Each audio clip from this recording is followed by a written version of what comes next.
c'est qu'ils ont un agenda. Et cet agenda, je l'ai bien entendu quand la personne qui était qui était notaire. Serge Abad Gallardo. Oui, et notaire aussi. C'est-à-dire qu'elle avait des consignes, j'insiste sur, puisque vous parlez du thanatos, la mort, sa première consigne, c'est vous devez absolument être pour l'avortement. Voilà. L'avortement. Qui est aujourd'hui dans la Constitution française, voilà. quand même, hein, merci Macron. Voilà, certainement par cet esprit de loge où finalement la vie, il faut et comme vous disiez par rapport aux forces du mal, Satan, tout ça, c'est l'idée de détruire et plus il y a de morts, là vous parlez de guerre. Quand il y avait un militaire qui a dit également on lui a dit qu'il passerait de lieutenant-colonel à colonel si il adhérait à un agenda et en adhérait à des valeurs, ça veut dire que vous devez cocher des cases, vous rentrez dans les loges et dans cette loge-là, on vous demande en tant que militaire de favoriser peut-être le fait qu'il y ait des guerres, peut-être le fait qu'il y ait des gens qu'on envoie au combat, de favoriser. Donc en fait, il faut tout ce qui va aller dans le sens de justement les 7 péchés capitaux, notamment alors pour la guerre, ça va être la mort, la vie, etc. Qui en fait partie. Donc quand vous êtes médecin et que vous êtes parce que j'ai parlé des hôpitaux aussi, on parle pas des hôpitaux, mais quand vous êtes médecin, monsieur le docteur Le Squarneck, tout ça, 300 morts, sous anesthésie, viol, machin. Vous avez accès à plein de choses, à des anesthésiants et tout ça, à des anesthésiques. Vous pouvez faire plein de choses et vous pouvez, par exemple, il peut y avoir aussi des erreurs. Vous savez, il y a beaucoup de nosocomiales, de maladies quand vous sortez de l'hôpital. Beaucoup de gens, vous pouvez pas vous retourner contre un hôpital. Hein, quand vous essayez de faire, vous reconnaître qu'on vous a mal opéré, que machin, allez vous battre. Mais qu'est-ce qui vous dit pas que dans les hôpitaux, il n'y a pas aussi cet agenda-là de loge où finalement, puisque les valeurs, c'est la mort satanique, Satan qui aime la mort, il faut absolument qu'on détruise. Donc, imaginez, l'école est détruite. Dans l'école, l'institution, c'est Wokistan. On est au Wokistan à l'école, hein. Vous avez compris. Evras et compagnie. C'est n'importe quoi l'école, hein. On apprend, ils savent plus faire 2 plus 2, 2 plus 3. Surtout pas. Il faut qu'ils apprennent à violer leurs voisins. Et puis, à se charcuter, à devenir des... Dans Evras, vous savez que c'est pas l'infirmière, qui vient faire Evras. Oui, je sais. Ce sont des associations hyper, impolitisées. Sexualisées. Voilà. Bon, bref.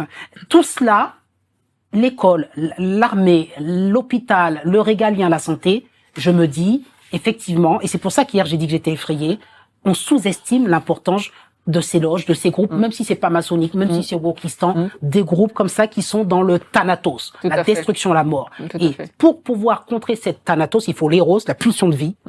Et là, je prends cette notion psychologique, mais je me dis, pour avoir cette pulsion de vie, moi j'y crois, hein, même si j'ai l'air pessimiste, mais il faut, je le dis toujours, quelqu'un qui va incarner ça et qui va l'imposer à tout le système, juste pour finir, le corps nu. Allez-y, 10 secondes. Le corps nu.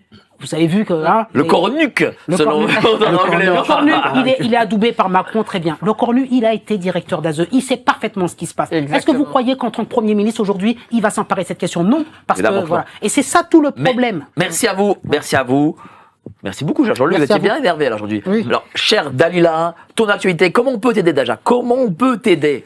Alors justement avec Sophie Elric dont je te parlais tout à l'heure, on a qu'on fera venir très vite, voilà. Début janvier je pense. On pense qu'il faut s'allier à sa plainte parce qu'elle a fait une plainte où justement elle dénonce, elle attaque nominativement tous ceux qui ont interféré dans son dossier. D'accord. Et qui sont, alors elle par contre est très positive parce qu'elle veut, c'est une pacifiste, hein, elle veut que les personnes qui ont été reconnues comme étant complices mais qui ont été forcées ne soient pas considérés de la même manière que ceux qui le font de manière spontanée parce que ce sont des gens obscurs. Et elle voudrait qu'on s'allie à sa plainte. Donc elle voudrait que tous les parents adhèrent à une association qui s'appelle La Voix de Sophie. La Voix de Sophie, d'accord. Voilà, où est-ce qu'on peut trouver cette association? Eh ben, tu la trouveras sur Internet. Elle est en train de la développer. La Voix de Sophie. Ou alors, est-ce qu'elle a peut-être un réseau social où on peut la suivre? Sur LinkedIn. LinkedIn. Voilà. Sophie. Et il y a ses plaintes, il y a tous ces documents. A-L-R-I-C. Exactement. Et toi, comment on peut, toi, te suivre, t'aider, ou qu'est-ce que faire quelque chose? Non, moi, on peut m'aider que si, en effet, on entend ses enfants, on les soutient, et puis ceux de l'ASE, même chose. Donc voilà. Les quoi? Les voix de Sophie. La voix de Sophie. La voix de Sophie. La voix de Sophie. Ouais. La voix de Sophie. Merci à toi pour ce témoignage vraiment bouleversant. Merci à toi, chère Dalila. C'est toujours la bienvenue ici. Et puis, vous viendrez toutes les deux, avec Sophie et toi-même, en début d'année 2026, j'espère. Compte sur nous. Merci à toi de m'avoir invité. Cher maître d'Angléan, justement, voilà, vous, pareil, vous avez Natacha, bien sûr, et votre affaire, vos affaires actuellement, ça va être sur quoi? J'ai, en tout cas pour mon fils, une information judiciaire a été ouverte pour soustraction d'enfants contre les gens de l'aide sociale à l'enfance. Malheureusement, cette juge n'a rien fait depuis le mois de mars dernier. Et elle a aussi, dans cette plainte, il y a aussi une plainte pour dénonciation calomnieuse contre une policière, une ex-policière du commissariat de police de Saint-Denis, puisque Elle avait déposé une fausse plainte contre moi déjà en 2022.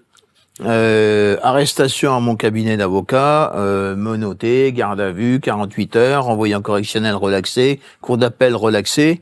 Et il faut quand même savoir que devant la cour d'appel de Paris, la procureure générale Suzanne-Marie Lequéot avait réclamé contre moi 12 mois de prison ferme sans aménagement de peine, 10 000 euros d'amende et 5 années d'interdiction d'exercer la profession d'avocat avec exécution provisoire pour avoir fait une lettre dans le cadre des droits de la défense où je citais 3 jurisprudences visant de graves erreurs judiciaires qui avaient été réparées.